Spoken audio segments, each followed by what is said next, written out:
Good evening and welcome to the first in a series of journal clubs that have been organised by BOFAS, EdCom and SciCom committees. This will be a schedule running on alternate even months over the next 6 to 7 months. The next journal club will be on the 17th of June on topical Morton's neuroma. In parallel, we're running a masterclass series where experts will talk about tips and tricks for common problems we see in orthopedic practice, and the first of these sessions will be on how you correct varus and valgus deformity and ankle replacement. That's on the 13th of May. So this evening's session is moderated by Paul Halliwell. I'll hand over to Paul to introduce the session and the speakers and the organisation of the evening. Thanks, Ian. It's a real privilege to open up this series. I'm actually co-hosting and co-moderating with Rajesh, and he'll be introducing Ian Winson a little later on. Just a quick heads up in the way we've decided to launch the series, and certainly that this first session, although we're open to suggestions, but what we've done is kept all the sort of presentation side of it in the first half hour, and we've tried to leave a whole second half hour for discussion, really freestyle discussion. Please send all your questions in on the chat facility, which you're all familiar with, I'm sure. And Rajesh and I will try and field those questions.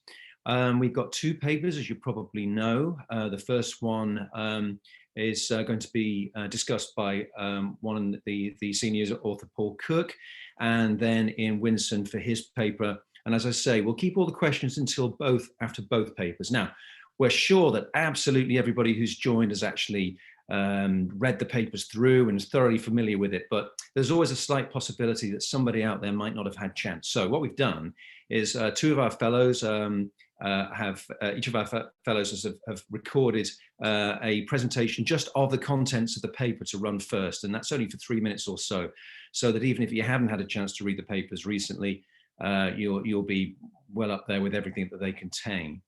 So they're the main things. Yeah, the questions later on. Oh yes, I just wanted to say that now these 2 papers are by nature heavily, sort of surgery heavy, but we're still going to try to direct all the discussion and everything that happens towards the evidence, because this is a journal club. And of course, the surgery side of things will be covered in the masterclasses and things. So obviously there's going to be some surgery discussion, but we'll try to lean things towards the evidence and the sort of development of that evidence. So in a second, I'll ask for the first video to be run, which will be Michael Williamson, fellow at Frimley and Guildford, to present Paul Cooke's paper. Regarding introducing our speakers, Paul Cooke and Ian Winson, the phrase needs no introduction is much overused, but it certainly applies to both of them, but because you know who they are. But we're very grateful to both of them for giving up their time and for this evening. So this video that's come up here, I think that's for the second paper. So if it's possible to swap that over to Michael Williamson. No, that is, okay, that's the correct one, that's fine. So I'll hand over, and straight after this, Paul will take over. Thank you very much. Good evening. I'm Mike Williamson, and I'm the current Foot and Ankle Fellow at Guildford and Frimley Hospitals. This evening, I've been asked to present this paper to the BOFAS Journal Club, titled Arthrodesis of the Hindfoot for Valgus Deformity, an Entirely Medial Approach. This is a paper written by the team at the Nuffield Orthopaedic Centre in Oxford, with the shown authors. It was published in the JBJS in 2007. The patients with long-standing valgus deformity of the hindfoot present a surgical challenge because the lateral soft tissue envelope is often already compromised, and post-correction can lead to problems with skin closure and healing of wounds. Triple arthrodesis is commonly performed through an incision laterally, with a smaller incision medially or dorsally for the talar-navicular point. A couple of years before this paper, an entirely medial approach was described, and this technique was adopted by the authors. The aims of this paper were to assess the medial approach independently to determine if it reduced commonly encountered wound problems and gave adequate correction of the deformity with rates of fusion similar to those of the standard lateral approach. In 2006, 8 patients with a large fixed valgus deformity unsuitable for a lateral incision underwent correction for a medial approach. It was an equal split between males and females. Mean age was 67.5. 4 patients had deformity secondary to rheumatoid, 2 had diabetes and Charcot collapse, and 2 had degenerative collapse. The procedures were performed by one of 2 dedicated orthopedic foot and ankle surgeons. Post-operatively, patients were immobilized in a non-weight bearing cast for 6 weeks, then mobilized in a weight bearing cast for a further 6 weeks. And when they were fully weight bearing without pain and there was radiological evidence of fusion, they were allowed to mobilize freely. In terms of outcomes, correction of the valgus deformity was measured on pre and post-operative AP standing radiographs. In terms of union, clinical evidence of fusion was defined as pain-free for weight bearing with no change in position of the foot, and radiological union was defined as when bone could be seen crossing the joint. The wounds were routinely assessed at 2, 6, and 12 weeks post-operatively, and the minimum duration of follow-up was 12 weeks. For the results, there were no problems in regard to primary wound healing and no infections or subsequent breakdowns of the wounds. The mean preoperative fixed valgus deformity of 58.8 degrees was corrected to a mean of 13.6 degrees. The patients all showed evidence of fusion clinically and radiologically. The mean time to fusion was 5.25 months. In terms of other outcomes, all patients had stable upright feet, which could be accommodated by shoes. So the conclusions from the paper were the medial approach has advantages over the standard lateral approach in cases with severe fixed valgus deformity, and agree with previous studies which have demonstrated that good views of all the joints can be obtained to allow satisfactory preparation of the joint surfaces and good correction of the deformity. Thank you.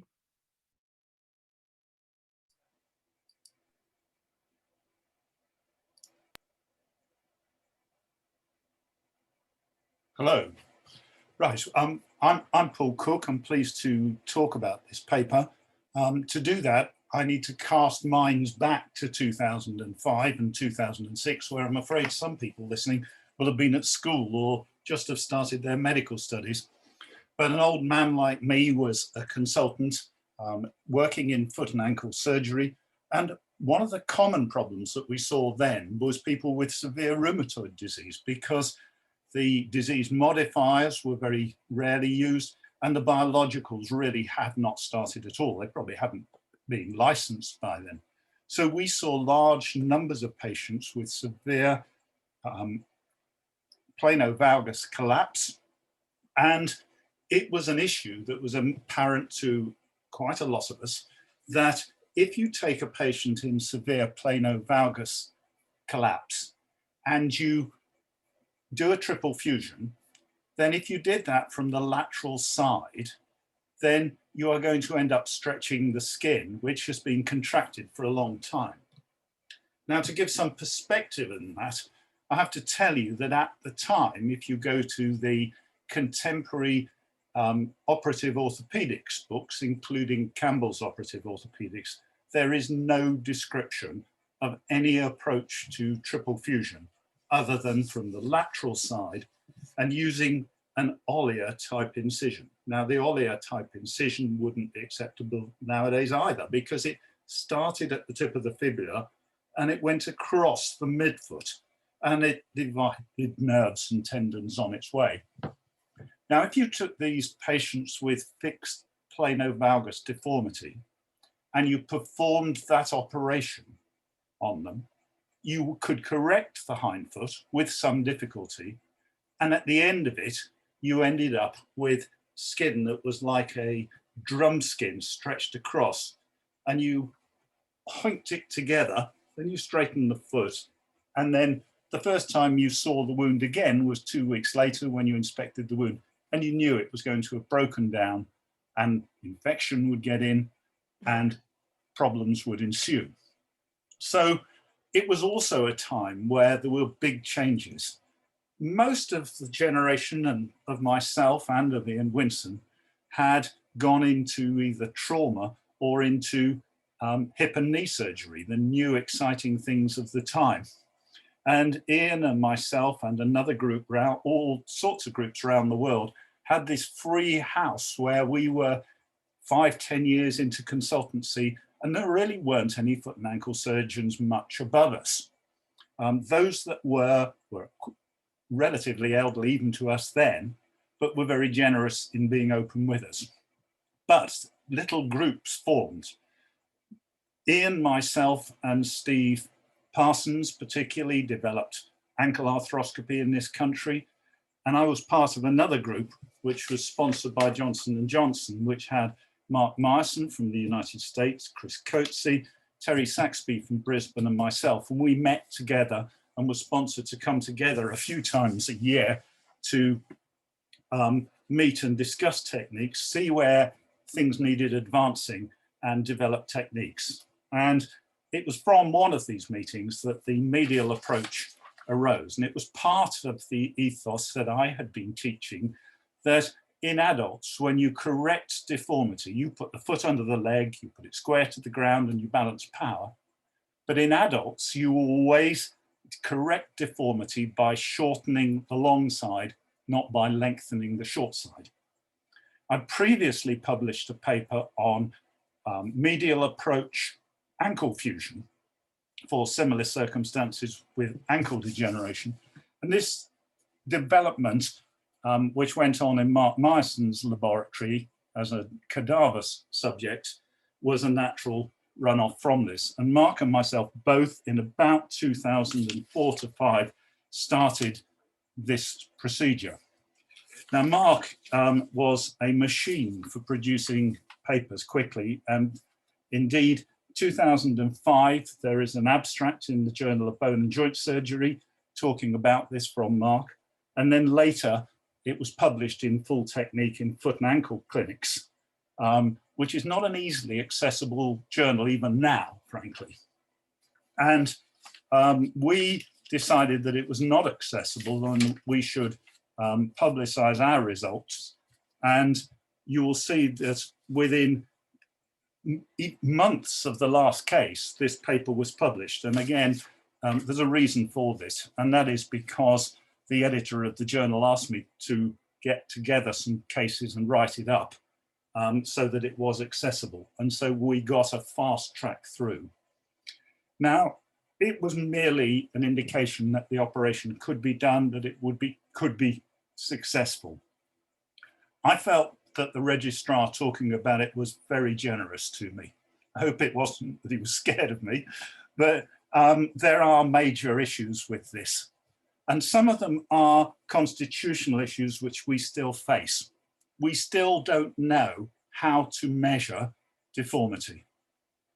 We can measure using X-ray indices, but we all know that all these deformities are three-dimensional.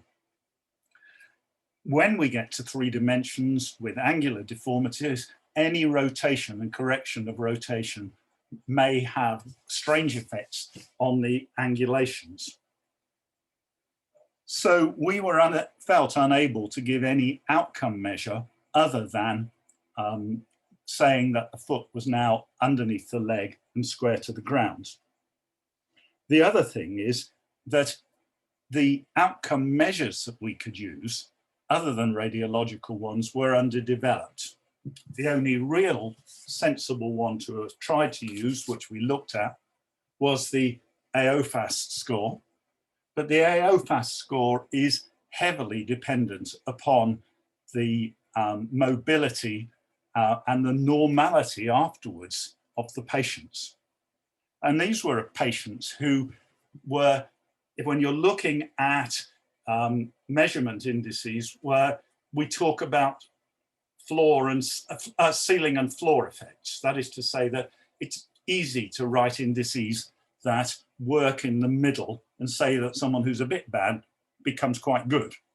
When you start to talk about people who are wheelchair bound, then you can have a profound effect on their life, but you may not have a very big effect on a score.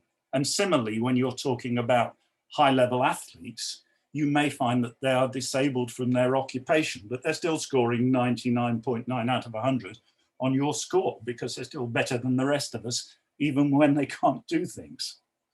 So we brought out this point that the AOFAS score was not helpful in this. And this was part of the thinking that went into us going on to develop the MOXFQ score in Oxford, and to incorporate features of it, including shoe wear, comfort, as well as mobility into it, in order to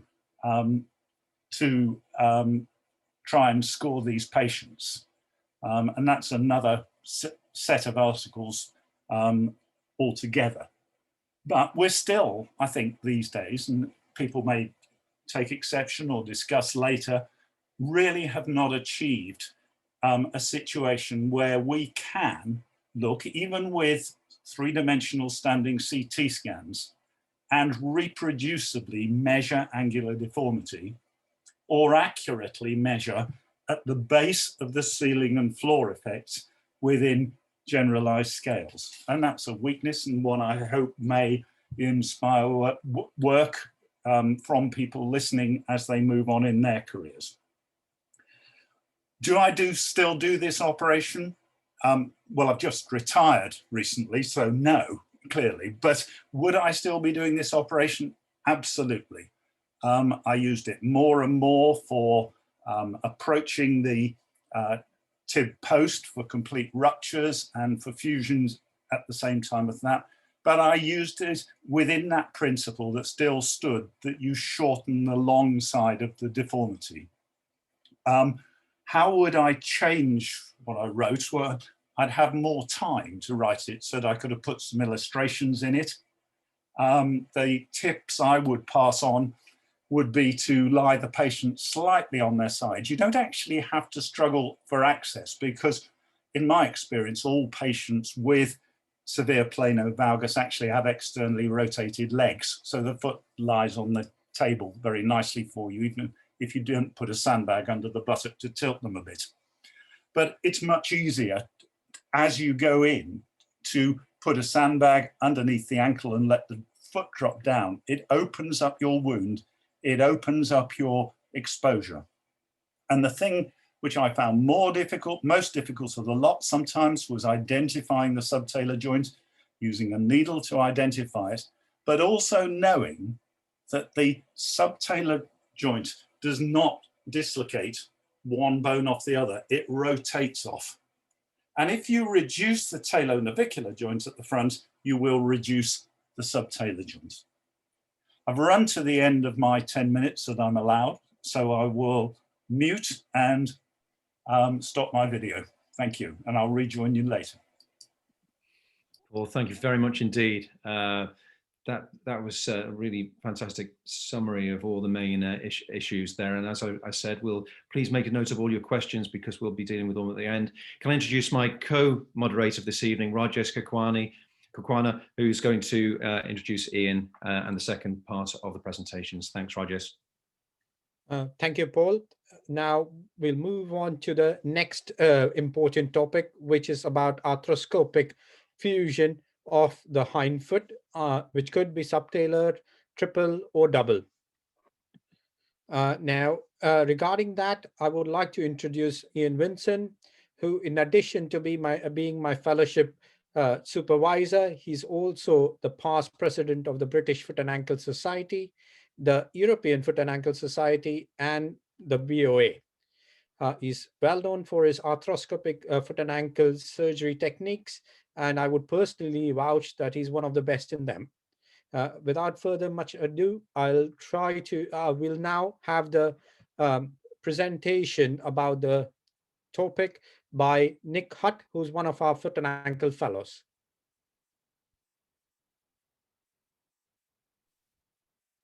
Good evening. My name is Nick Hutt, and I'm currently the Foot and Ankle Fellow at North Bristol NHS Trust, and I'm presenting this paper on arthroscopic subtalar, double, and triple fusion. Triple arthrodesis is an established procedure used in the treatment of painful and deforming conditions of the hindfoot. These procedures have typically been performed through open incisions with significant rates of non-union wound complications and nerve injury. Arthroscopic hindfoot fusion aims to have benefits compared with open arthrodesis in terms of union time, functional outcome, length of patient stay, and blood loss. And this patient describes the technique of surgery. The indications for surgery are the same as for open procedures. Arthroscopic technique may be of particular use in patients with compromised soft tissue envelope. Contraindications are also the same as for open procedures, such as active infection or vascular compromise. However, a relative contraindication are for patients with significant bone shape deformity or bone loss requiring correction, for which an open procedure will be required. In terms of the technique, the patient is placed in a semilateral position with a large sandbag under the ipsilateral buttock. Tourniquet is applied and the limb is positioned on a foam cushion with the foot hanging fairly free. No distraction is required. A two-portal sinus tarsa approach can be used to access all three of the triple complex. The proximal portal is marked above the angle of Gissane and the distal portal just above the palpable anterior process of the calcaneum as shown here. With a nick and spread technique, a 4.5mm scope is inserted. The subtalar joint is approached and initially the posterior facet is decorticated to expose the bleeding cancellous bone starting anterolaterally and working posteriorly and medially. The FHL is visualized and represents the posterior margin. The middle and anterior facets can then be approached and prepared. In regards to the talar-navicular joint, this is decorticated from inferior to superior and from lateral to medial. Fluoroscopy can be used with a burr in situ to confirm the extent of dorsomedial decortication, and typically in excess of 2/3 of the joint can be prepared from the sinus tarsi portals. The calcaneal cuboid joint can be also prepared through the sinus tarsi portals, working superior to inferior, typically medial to lateral, and to gain initial access, the superior part of the joint, some burr resection of the overhanging anterior process of the calcaneum is required. Additional portals can also be placed on the low line of the calcaneal cuboid joint. In summary, an arthroscopic approach to Hindfoot arthrodesis minimizes damage to the soft tissue envelope with the aim of reducing wound complications, inpatient stay, and time to fusion. Either 2 to 3 sinus tarsi portals can be used. Complex deformity can be corrected through this approach. However, severe bone shape abnormality or significant bone loss typically requires an open approach. This is a technically challenging procedure with an associated learning curve and may lead to increased operative time initially. Thank you.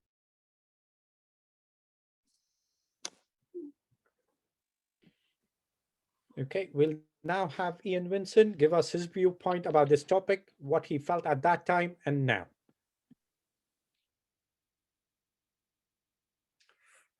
Good evening, everybody. I have to first slightly apologise to Joe Millard because we carefully set up my background and then I did something rather strange earlier on and I've managed to mess it up. So you've got a nice view of my study. So that I deliberately didn't talk to Nick Hutt about this paper to just see how he picked it apart.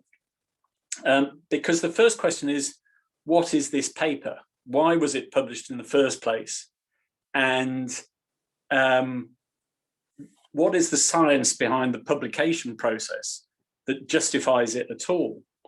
And so to put this into context, it's interesting that Mark Myerson's name came up in a group that Paul was involved in. But the journal this was published in is actually very much a Mark Myerson baby. And it was an invited paper. It was a special edition that was put together by Anthony Pereira on limited insertional techniques. So it's in a peer-reviewed paper, but it was invited.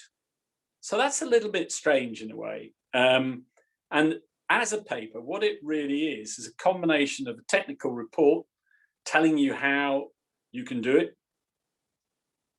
It also is a review paper saying that there is an evidence base out there that justifies you doing it as well. Now, so the first lesson of this particular paper is about the science of publication. So it is a simple fact that if you want to increase your citation index, you don't publish first-time randomized controlled trials. You publish well done and carefully argued review articles. Because what happens with the passage of time is that if you do an RCT that's brilliantly scientifically correct, your citation index for that article goes up quite rapidly over the first 2, 3, possibly 4 years. If you subsequently combine a series of review articles, then what happens, or a series of those studies in a review article, what happens is that people with time get increasingly lazy and start to just quote your review article. So a review article picks up increased amounts of citations over 10 years compared with primary research, which is in itself an interesting observation if you are looking to evolve an academic career, but also if you're looking to just have a scientific profile as a jobbing foot and ankle surgeon. So when you look at a paper like this, one of the important things is to look around the series of papers that are published by that publishing group. And this is particularly something that's involved North Bristol and involved Truro with Steve Parsons and that extended Southwest group. And there has been a series of articles. So that if you want, the first article is the article that looks at the safety of the procedure. And Adrian Hughes published that when he was working as our fellow, off down to the cadaver lab, arthroscopic procedures, and then tested, one, are there any negatives of what we're doing? And two, can we actually technically get to the areas in the foot that we wanted to get to? The second article, funnily enough, was an early report, really from Steve, Mike Butler, and Richard Walter, saying, yeah, actually, early studies show that you can do this in clinical setting, and that it seems to work. In a way, the third article was this article, which is making it more widely known, and if you want, reviewing the literature associated with it. And that there are now fourth and fifth articles coming out. Steve Parsons has published quite a large series of triples, doubles, and subtalers, all using arthroscopic techniques. And there's another lesson now. So when you're developing any form of surgical technique, and in many ways, Paul alluded to this, that we've been extremely lucky to come through an era when foot and ankle was rapidly developing. The membership of BOFAS, when certainly I first joined it, was about 40 people. And yet it was clear that the whole techniques involved in foot and ankle surgery needed to evolve and develop. But it's also the whole science of how you manage foot and ankle problems was having to develop. And it's well worthwhile looking up what's called the innovation curve and work out where foot and ankle is on that innovation curve. And we're still on the vertical bit. We're on the bit where changes happen, where testing needs to be done, and yet we haven't consolidated things. You know, the poor old hip and knee surgeons, they're actually on the horizontal bit at the top, which shows that actually they're pretty successful, but there's very little they can do to change things. And, you know, boring life, bless them, they're all right. So what did we know when we started this? We knew that arthroscopic ankle arthrodesis had evolved quite rapidly. Paul, myself, Steve Parsons, particularly leading that, if you want, but it was many people got involved in showing how you evolve that technique. And if you review that literature robustly, you have to recognize that arthroscopic ankle arthrodesis is actually the gold standard of arthrodesing an ankle. And every single comparative study done against open arthrodesis has actually shown that arthroscopic techniques are better. So when you then start to apply that principle to a different part of the foot, your first stage is to do safety studies. Can you actually technically do it? And that's where the access to cadaver labs really matter. You then have to do equivalence studies, and that's probably a little bit of where we are at this point in time. Is it as good as what you have been doing? And in these terms, is it as good as what we've been doing open? And the answer is yeah, it is as good as what we've been doing open. Is it better? Well, as I say, in the ankle, I would argue it's better. If you look at these fusions, it's yet to be established for sure that it's better. But at the end of the day, an accurately done small incision always will produce less wound problems, less infections, and maybe less damage to blood supply when you're getting bone to heal. Once you've done that, then the next phase is you have to teach and teach accurately, because you can't do your big studies if you're in a situation where your randomization becomes something that I think is called pragmatic, i.e. some people can't actually join in proper parts of the study accurately because they haven't been trained in it. That might be my slight interpretation of pragmatic RCTs. But ultimately, you have to produce scientific resilience. You have to actually produce robust level 1 and 2 evidence that what you're doing is the correct thing to do. There's 2 reasons for that. That's actually good for patients, but also you don't get into situations where the chief medical officer of the country is calling your procedures of limited clinical value simply because he doesn't understand how evidence bases evolve. That's a personal opinion, of course, but I've been watching him with interest in his performance over the last year. Okay, that's me done. I think it's question time.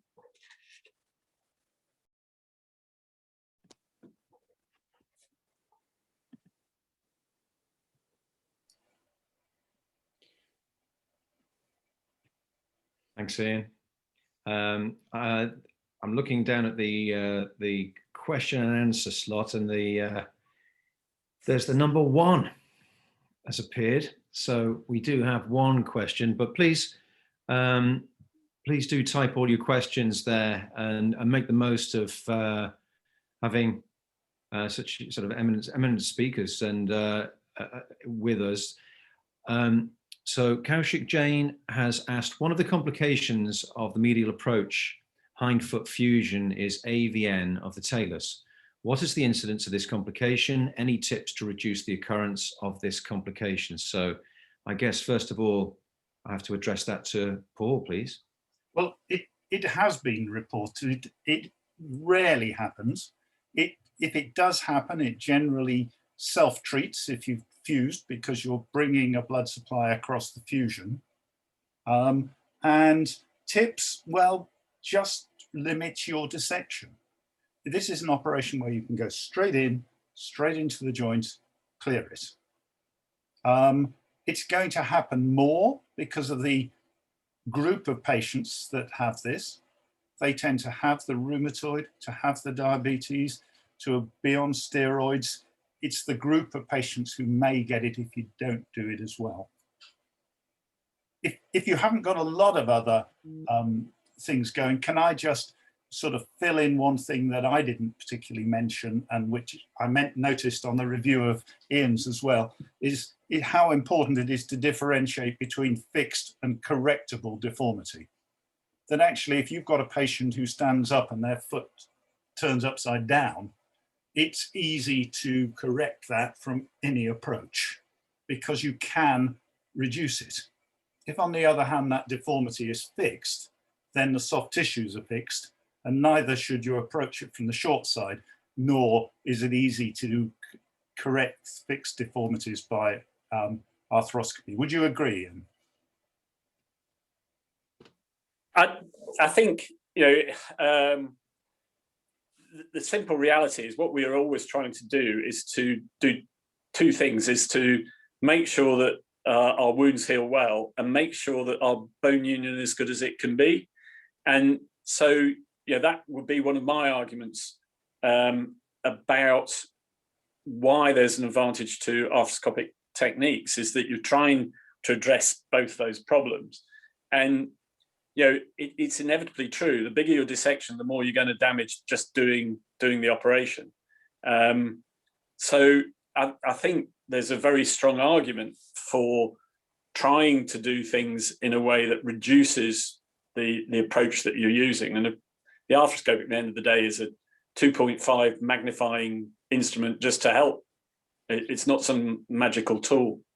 But it's not an issue of when you I agree entirely, but the issue of the deformity, people often say, oh, you can't correct 20 degrees or whatever. It's not an issue of how big the deformity is, it's how correctable it is passively as well, isn't it? I would argue even more than that. I think that any of the technical problems that we have are really an issue of saying, well, how do you address that technical problem? And when you're doing an arthroscopic technique, the key to that is to say, well, what moves do I need to make to correct that deformity? If it's a fixed deformity, clearly you need to release things more. You need to probably resect more bone. And so the limits of what we can achieve really only come down to, you could say something fanciful like the limits of our imagination. But actually, it comes down to us just evolving our techniques and getting better and better at what we're doing. One of my past fellows asked me at one point, how am I getting on? Am I doing okay? And I said, it's not an issue of whether you're doing okay. Ultimately, what I have to do for you is to make sure that you're better than me. And he muttered darkly, he was a Scot, he said, yeah, no pressure then. But actually that is true. Generation on generation, we have to build on the science that we produce and the technical aspects of surgery that we produce. And all of these issues are just about technology, and the companies are there helping us. But we have to pose the technical question that we have to solve and see if they can come up with a solution. I think the biggest thing that comes out of all of this discussion is the whole point that Paul was making in his statement is actually measuring deformity is really difficult. And we have to get more accurate at doing that. Measuring outcome for the patient is also equally difficult, and we have to be consistent about that.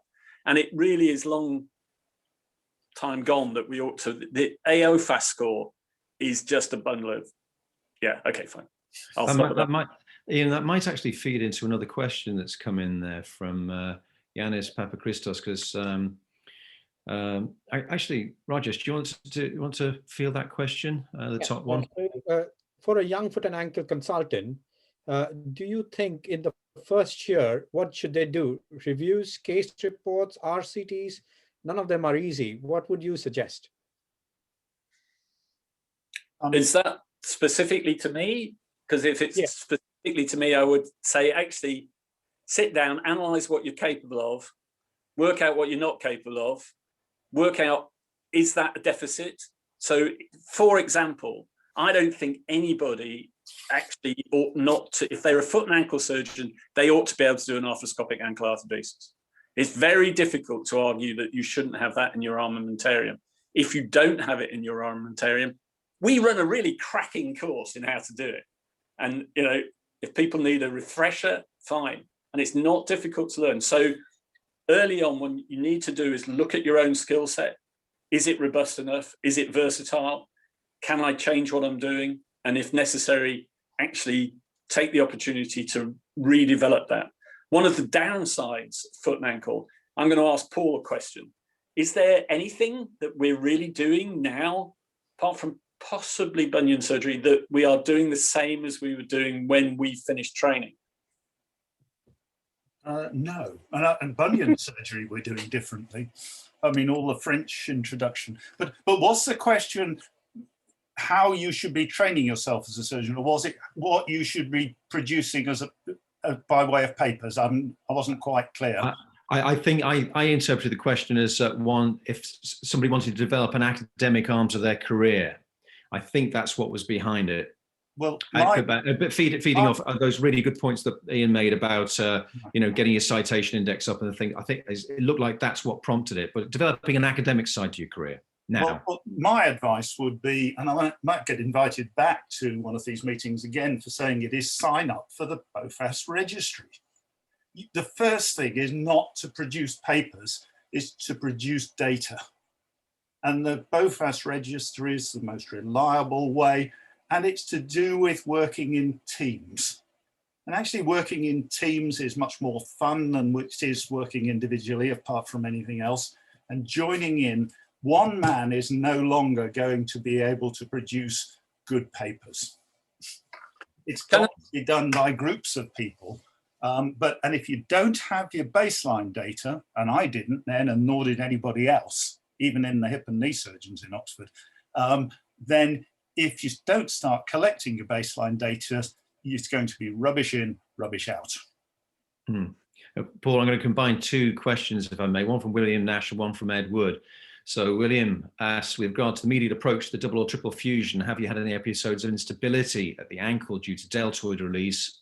And Ed was wondering, how often are you doing double fusions versus triples for tib post dysfunction? Is the duration of immobilization reduced with arthroscopic techniques? So that very last bit would be interesting to see what Ian says about that. But just regarding the deltoid and regarding tib post, please, Paul. You can do if the deltoid is very, very unstable, but actually the major problem is the structural bit. These are low demand patients on the whole that you're having to do this for in extremis. These are not high performing athletes. It just, the two very, very rarely cross. And if they did, it would be more important. So that your patients will often be patients who you are attempting to get into a shoe with an orthotic in order to walk a few paces rather than someone to run. So that is the first issue. But if there is extreme instability, then by all means correct. It just isn't really an issue. Where did I end up? I ended up in the correction of severe plano-valgus deformities, structural deformities, virtually ignoring the calcaneo-cuboid joint eventually, because it opens up as you correct. It is unlikely to give problems afterwards unless you get a painful non-union. And Ian, how would you feel about that, particularly that last point that Ed asked about immobilization duration with arthroscopic techniques?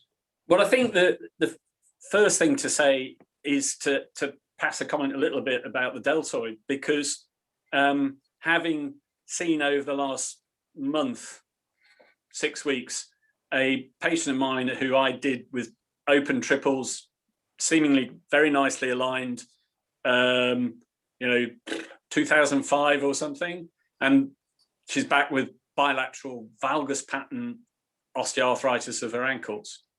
And her starting point was a progressive planar valgus foot. She wasn't somebody who you would think was a low demand user, etc. So I think that issue about deltoid competence is important, because I think that though your patient population may be the low demand user, I think increasingly we're seeing 40-year-olds or 45-year-olds present with spring ligament ruptures. So I think you know that it's a justified question, and it's an important question. I'm sorry, I wasn't meaning to poo-poo the question, but if you get a spring ligament rupture, and a lot has gone wrong after that before you get to a triple fusion. Hopefully, yes, but equally, that may well be the one thing you're trying to do is protect and preserve the ankle, which is your last working joint. I must admit, the one operation that we do periodically that I really truly hate is a true pantalar fusion. I think it's not a good functional thing. You're really saying, well, actually, it is just a marginal better choice than having an amputation, and that's because they wouldn't do well with an amputation.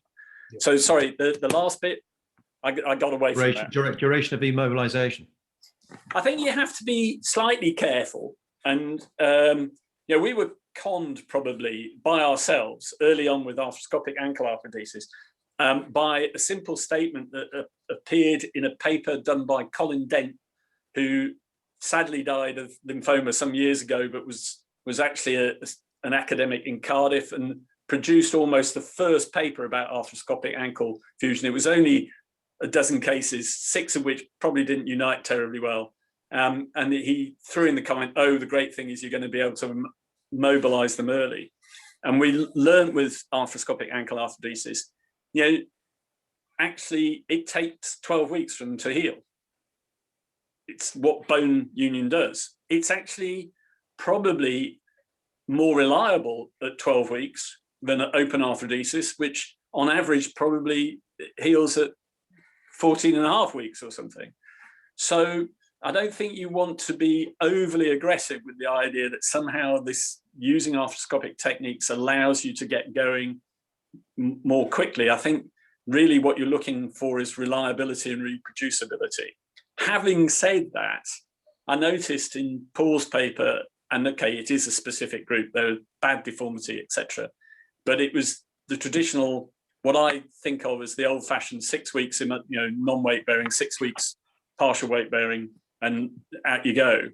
And it's very, very rare in any of the arthroscopic procedures around the hindfoot to fuse things that you need to immobilize people in that sort of pattern. And that's a good example of where we have to challenge that thinking. Why do we think that we need to do that? If you've got rigid fixation with really robust devices, why do you need to non-weight bear people for 6 weeks? What's the advantage? We know that actually probably there isn't evidence that base in ankle fractures, that's a pretty crap thing to do for ankle fractures. Why isn't it a pretty crap thing to do for our fusions? And yet, going back to that question about how do you set up an academic career, and though I agree in principle with Paul, I think you do have to have this set of questions in your mind. The opening question is, do we technically understand what we're doing and is it safe to do? And you can apply that still to a shed load of foot and ankle surgery. We've gone gleefully into repairing lateral ligaments arthroscopically, which is just a joy and a bliss because it's another arthroscopic procedure as far as I'm concerned. But is it really safe and reproducible? And we need to be looking more at that in detail. So you need a limb that gives you basic science. You ideally want a test laboratory mechanically that you're plumbed into. You want somebody who's doing your dynamic analysis, because actually, I worked a lot on foot pressure studies in the 1980s. And have we actually really moved on to using those properly and understanding the dynamics of the foot when it's functioning? And then you break down your clinical studies. So there's lots of limbs to an academic career that you can actually evolve and develop. I'll shut up now. No, that's fantastic stuff. Rajesh, there are a few more questions coming in there. Do you want to field some of them? Yeah, so David Loveday has asked that for arthroscopic fusions from the lateral aspect, how is the valgus deformity corrected when you're preparing only 2/3 of the talonavicular joints from the lateral approach? Okay, so there's a simple reality behind this. You prepare as much as you need to prepare. You can, Steve will frequently add in a dorsomedial incision in the talonavicular joint because he is completely paranoid about getting maximum prep. Whether it's truly necessary is a different question. But and that's, again, it's an academic question that needs studying. But the reality is what you're doing is reducing what is a lateral swivel deformity. It's a triplane deformity. As you prepare each of the surfaces, what you're doing is effectively releasing the hindfoot. And, okay, fine. There is, again, we get a little bit fixed on this idea that somehow ligaments, as we get these deformities, become tighter, rather than what's really happening is dynamically, all the foot is doing is achieving a new position of stability because actually it's looser. Now, you can argue that's a slightly different level for a Cayaveris foot, for example, but that's basically what's happening with a flat foot. Things are giving way, reducing the deformity. The whole principle of reducing the deformity for a fusion type operation related to a flat foot is to get the talus properly on top of the calcaneum. And that is relatively easily achieved if you prep the surfaces and you've released the ligaments a bit arthroscopically. You can get that up, but we don't look critically at the 3 planes of correction. We sort of look at the sagittal plane.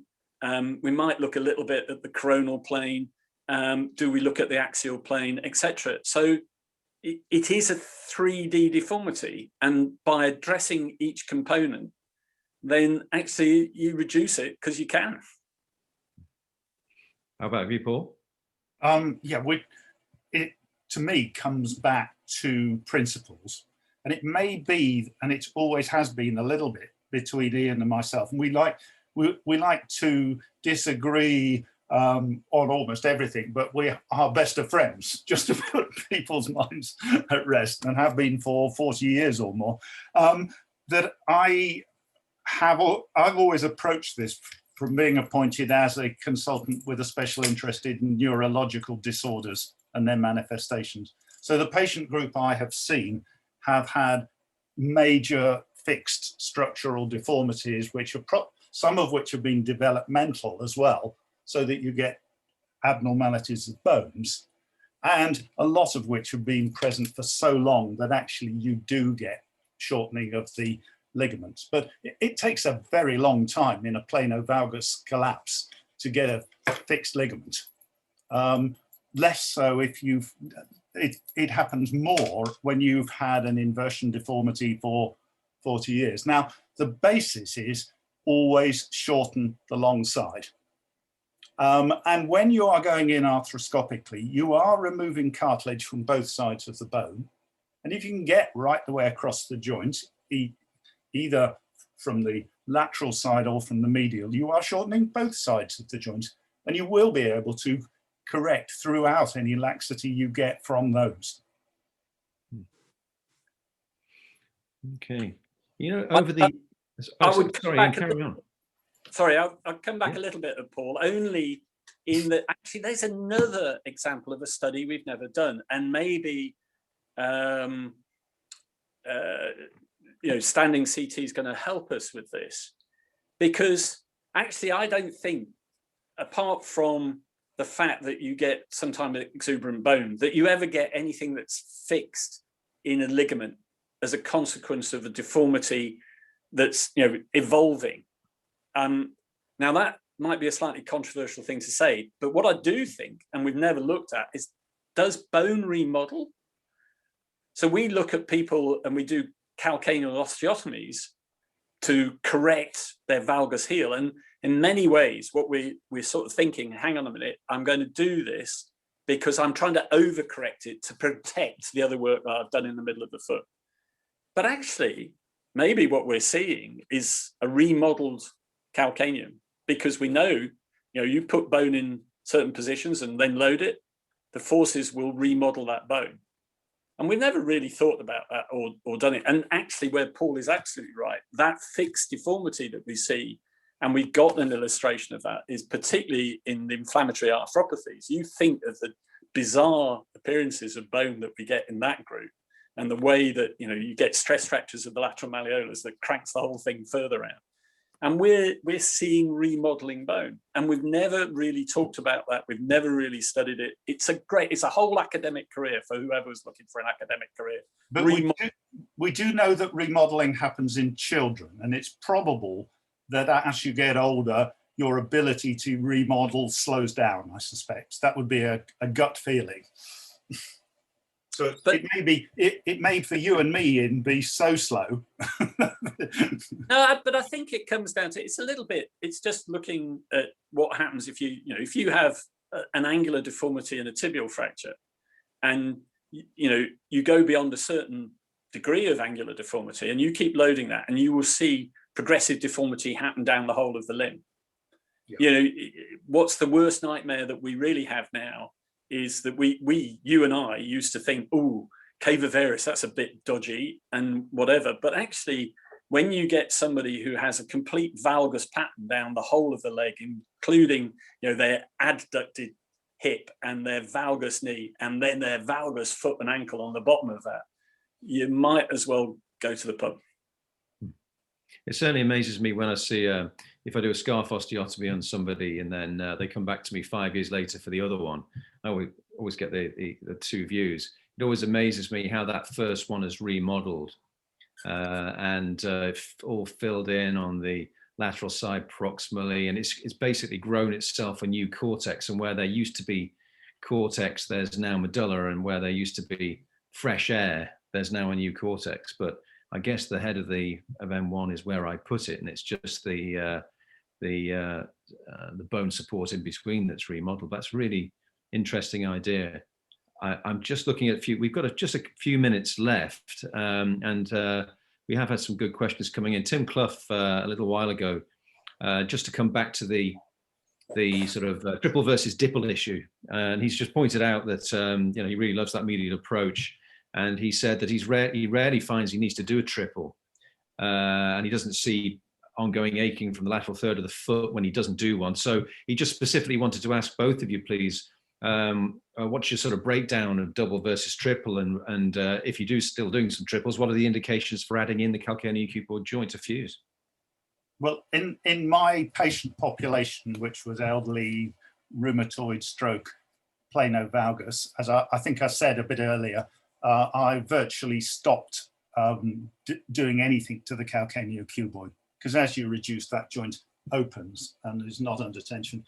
And you'd have to ask Rick, who's taken over my practice, whether it's actually really full of people coming in saying, I wish you'd done that outer side. Ian? In all honesty, I think we see as much trouble or more trouble from slightly dodgy fusions of calcaneocuboid joints than we see from leaving a calcaneocuboid joint. And to me, there's a simple mechanical argument that we've got less range of movements down the cascade of the lateral column, and if you can manage to preserve some movement in the CCJ, what you're going to do is to protect the 4 and 5 tarsometatarsal joints, which are the ones, if they become symptomatic, don't have a great solution to them.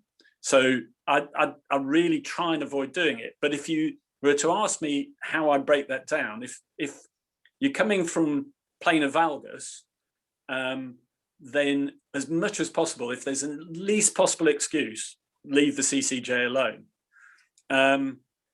If you are doing a triple in somebody who's got a neutrally aligned foot and they genuinely have provable pain from their CCJ, you're completely convinced, for whatever reason, and you do see people like that, people who've had maybe midfoot injuries, whatever, then you probably have got to do the CCJ. And then, okay, the cavavarus group, again, you could really try and avoid doing the CCJ, but if they start to get secondary arthritis, or you think you're going to produce pressure on the CCJ by the correction you've got to do a triple. So it's just the easiest way to shorten the lateral column, isn't it, though? Yeah, and shorten that side of the deformity in an inverted foot. It's not the subject of this discussion, but that comes under the heading of, what cavavarus feet do you think you can correct extra-articularly, and what ones have to have an intra-articular correction? And if you're doing an intra-articular correction on a cavavarus foot, you're going to struggle really to do that without doing the CCJ. But I think the planar valgus one, you leave them alone as much as you possibly can. They have to tell you that they want it done. And that's, I do mention in my consent process that I'm leaving it alone because, for obvious reasons, that's, appropriate.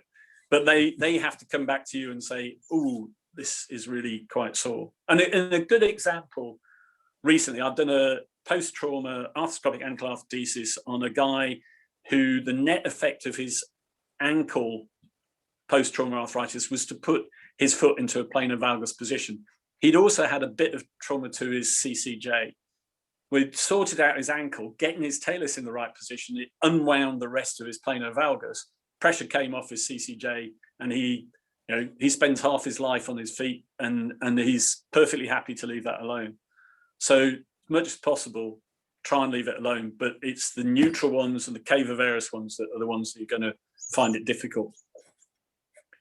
Well, we've still got some questions coming in, but I think we're just over 9 o'clock. Rajesh, is there anything you wanted to wind up with?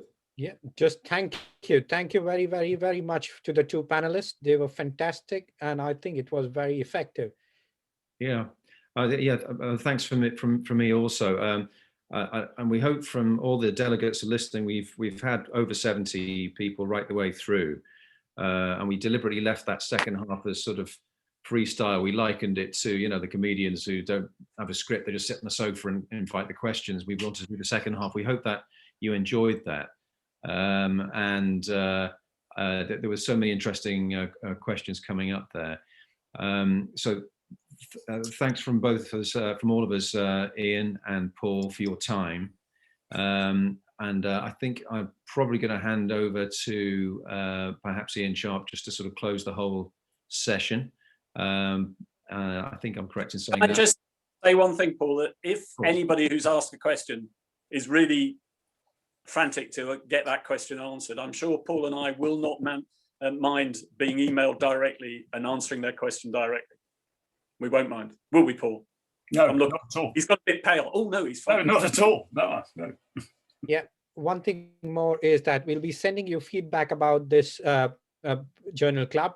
Please do answer that and give us your criticism, and we'll try to improve the future journal clubs with that. Yeah, there'll be feedback on the email tomorrow for you to do, and we really appreciate that. So, well, thanks to everybody for attending. We hope you enjoyed it. And if you do the feedback, don't remember that you will get a certificate as a result of doing that, so it's well worth doing. Hope you enjoy all the other sessions in the series, and hope you enjoy the remainder of your evening. Thanks for joining us.